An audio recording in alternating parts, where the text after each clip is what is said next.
So, the damnedest story in the history of the NFL draft. I mean, literally the damnedest, most disgusting, most despicable, most shocking, most preposterous plunge in the history of the NFL draft.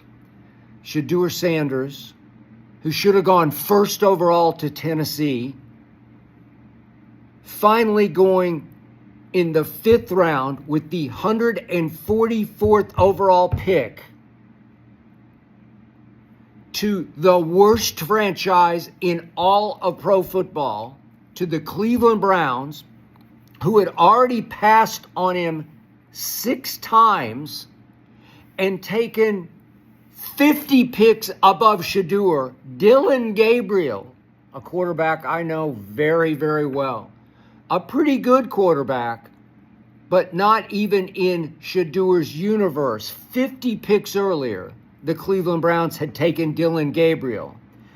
So this story ends in, to me, the worst way possible, because I was convinced that my Dallas Cowboys, Gerald Wayne Jones Jr., who does have great admiration for Deion, who knows and loves Deion, would be somewhat threatened, but not threatened the way the rest of the league would be threatened by Deion, was sitting there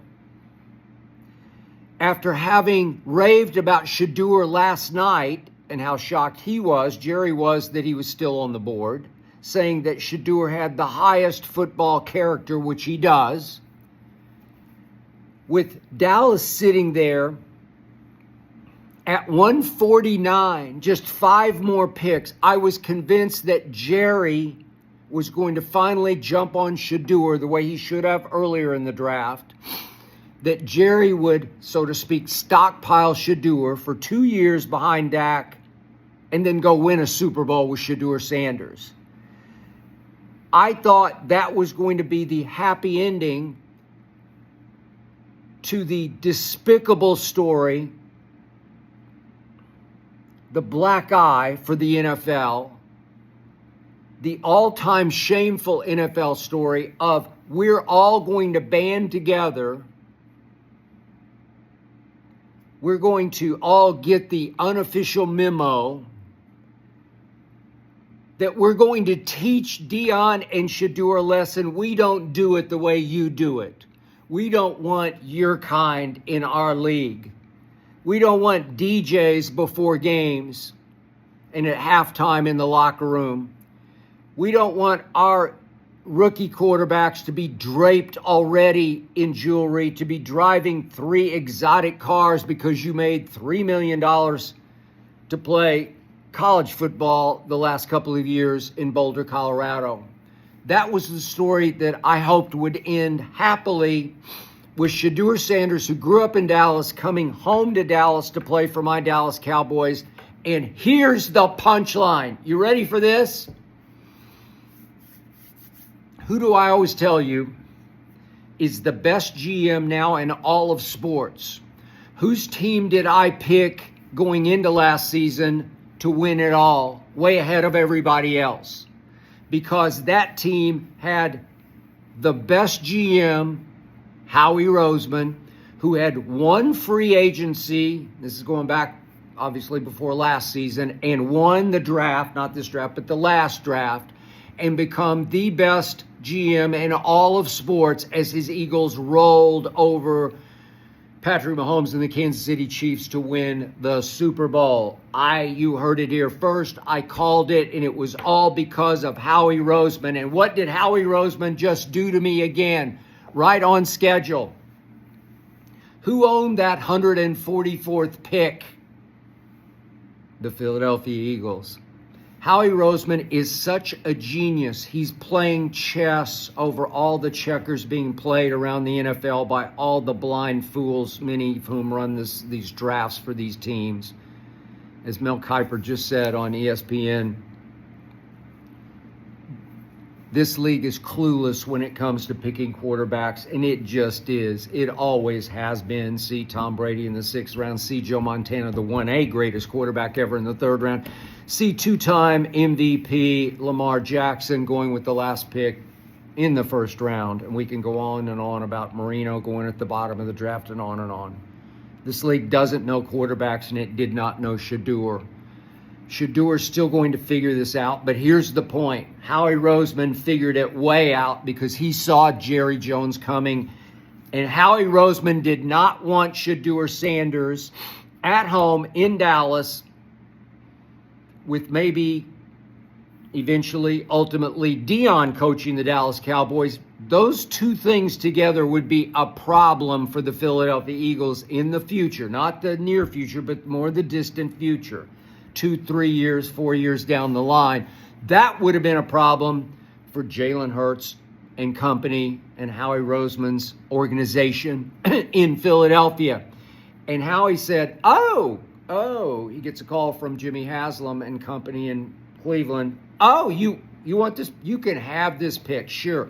I'll take your last two picks. I'll take 166 and 192 for 144 because he knew what was coming. He knew exactly what they were going to do.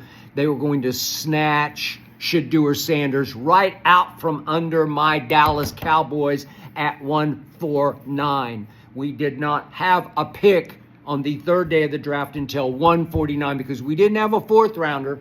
But the reason this made so much sense to me was we had 2 fifth-round picks and 2 sixth-round picks and 3 seventh-round picks. So we could go get whoever's left on the board that we love, that we've fallen in love with.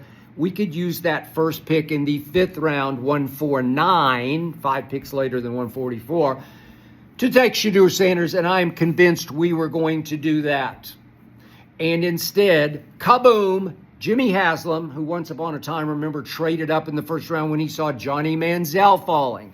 I love Johnny Manziel. I would have taken him first overall, but I kept saying live on national TV on ESPN, I have fear factor. If he has drug or alcohol issues, which he had had through college, I'm out. But the Cleveland Browns said, we're in. Dow Loggins was the quarterback coach at that point. He's texting with Johnny, and remember, Johnny texted him, let's go wreck the league. And Cleveland at that point, this is 2014 draft, traded from 26 up to 22 to take Johnny Manziel. Well, now, do the Cleveland Browns have any idea what they're doing with their quarterback situation? They do not, because they have proven to be the worst organization in all of football. And I have some respect for Andrew Berry, and he actually did some good things in the draft this year, but I'll get to the worst thing that he did. Right here, right now, Shedeur should be playing,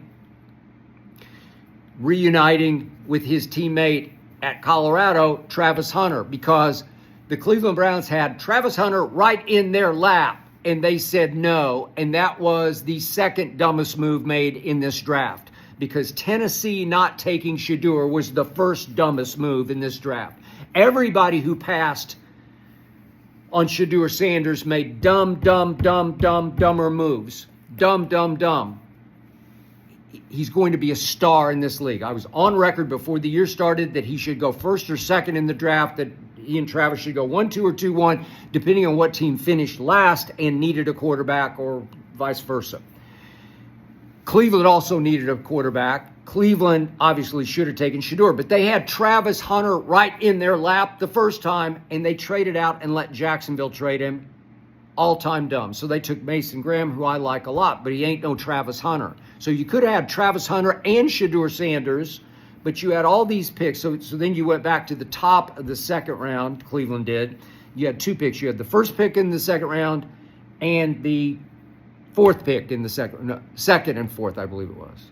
Am I right? Second and fourth. Maybe it's first and fourth. The point is, my man Lil Wayne is texting me after Thursday night saying, well, tomorrow night, Cleveland's surely going to take him with one of those 2 picks. That was his prediction.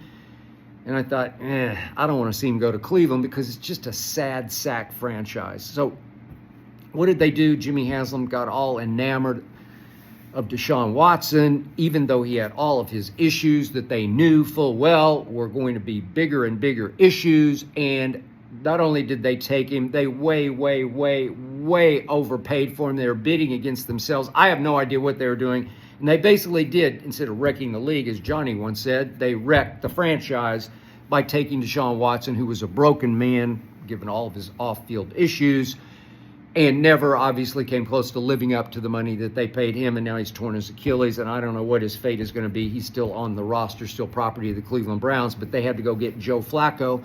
And the only more shocking thing than Shedeur falling to 144th to me right here, right now in the National Football League is that Joe Flacco is still playing at age 40.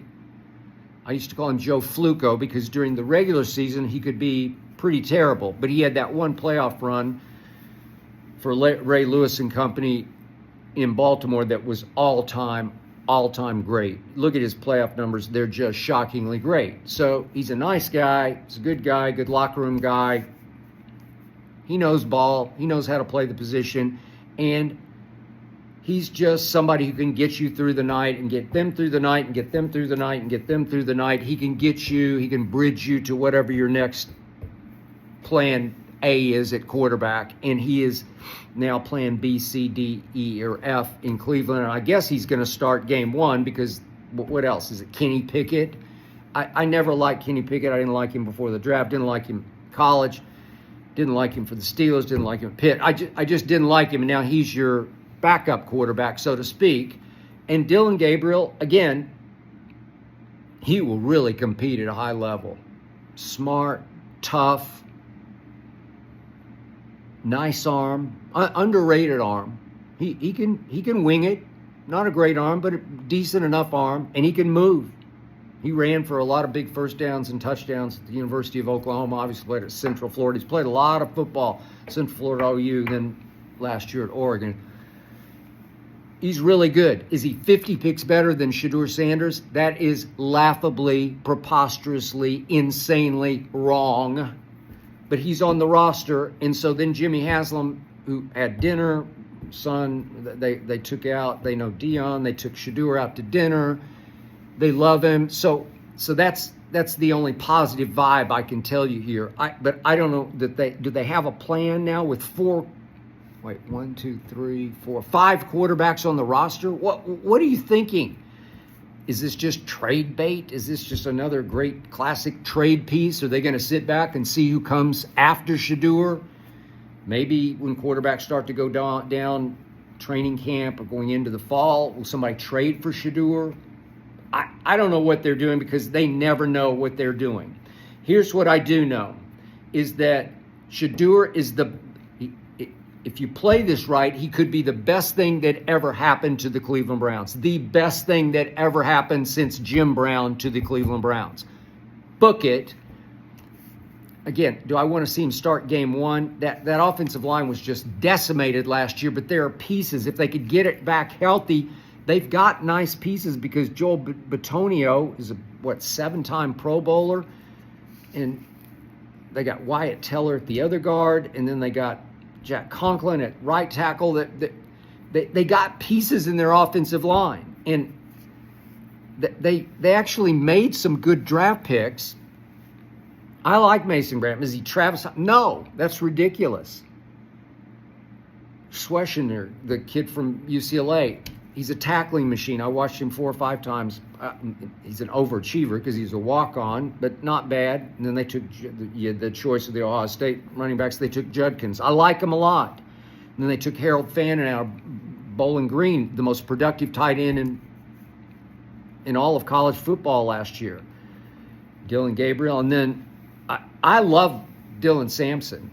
I just love him. Spells his name differently than Dillon Gabriel, but Dylan Sampson, boy, he wrecked my Sooners and he really wrecked my Commodores last year at Tennessee. He is really good. I think that's a steal. I'm not even sure what round that was. I just wrote it down, but that late in the draft, was he 4th round? That's a steal. He can play. He can really play. He's just a tick behind Genty in his overall ability. Way to go, Andrew Berry, on that one. But now, where's this leave Shedeur? Well, I hope they trade him because bad things happen in Cleveland. But if anybody has the magnetism and the charisma and the aura and the power to turn around a franchise like the Cleveland Browns, mistake on the Lake Browns, it's Shedeur Sanders. Book it. Trust me. if the line gets healthier and comes back into shape and sync, maybe it would be enough. Do I want to see Shedeur? Sure. Do I think he's ready to start for the Cleveland? Sure, I do. Do I think he's way better than anything on that roster? Sure, I do. I mean, might they cut bait with Flacco and cut bait with Kenny Pickett at some point and just go forward with Shedeur as the starter and Dylan Gabriel as the backup? That would work. I don't know what you do. You just got to pay out and pay off Deshaun, I guess. But I'm hoping for his sake that Shedeur gets traded elsewhere. But if anybody, like what did Deion say? When something gets this ludicrous, maybe it's a God thing. Maybe God intended for Shedeur to go to Cleveland and against all odds turn around that sorry franchise. And think about the uphill climb in the division. It's what I hate for Shedeur. I mean, to me, the two best quarterbacks in pro football are Joe Burrow and Lamar Jackson. I think both of them now are better than Patrick Mahomes. You got to deal with them 4 times, right? You're stuck in that division. I don't know what the Steelers are going to do, but it's always a battle against that defense. So it's a hard division. It's foul weather. I know Mel Kiper and Deion wanted Shedeur to go to New Orleans because you're going to play in a dome, and it's just easier to throw the football. Shedeur's arm it's above average arm strength, both deep and mid-range and great short touch. Toughest quarterback I've seen in college football is Shedeur Sanders. As clutch as any quarterback I've ever seen in college football is Shedeur Sanders. Most accurate quarterback in college football last year was Shedeur Sanders. He was born to play in a pro-style system, to play in Stefanski's system. I mean, Stefanski's going to have to love him. But I just hate the quarterback graveyard that has become the Cleveland Browns with Manziel and then what happened to Baker. I told you Baker can play. Baker finally found a home. Maybe Shedeur will have to find another home. But if anybody can make Cleveland his home, it will be Shedeur Sanders. So I'm just hoping against hope that maybe this is what was meant to be. Maybe it's heaven sent. I hate it that he went through this, but I did love what Sean Payton said last night in Denver, because Sean Payton watched Shedeur grow up in Dallas.